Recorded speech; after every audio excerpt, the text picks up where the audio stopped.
The battle to control the Strait of Hormuz is still on. The United States has issued a warning to shipping companies, saying that they could face sanctions for making payments to Iran to safely pass through the Strait of Hormuz. Notably, about a fifth of the world's trade in oil and natural gas typically passed through the strait that was effectively blocked by Iran on 7th of March.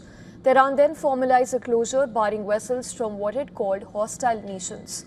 That included the US, Israel, and its allies. At first, Iran imposed complete closure and threatened to attack ships that breached it.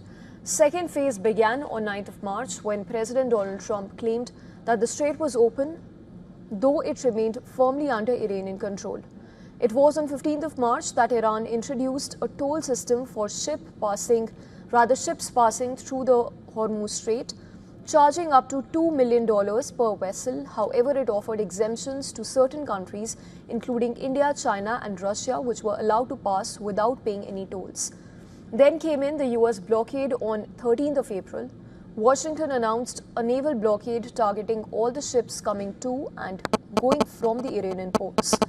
On 17th of April, Iran announced the reopening of the strait, linking it to a separate 10-day Israel-Lebanon truce. However, by 18th of April, Tehran reversed course, citing the ongoing US naval blockade. Earlier in the day, days ago, President Donald Trump slammed Iran's blockade and toll fees, calling it cash-starved. Trump even claimed that Iran is losing up to $500 million per day. The closure led to global oil prices soaring. Around 20% of global LNG supply has now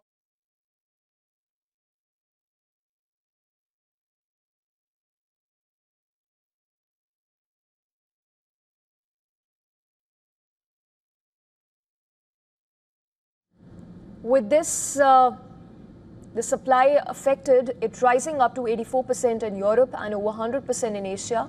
Global LNG prices are now hovering around $21 to $22. The spat further escalated with the IRGC seizing two vessels for what it called maritime violations. The ships identified as MSC Francesca and the other ship, Epaminondas, were detained for operating without the required authorization and for manipulating navigation systems.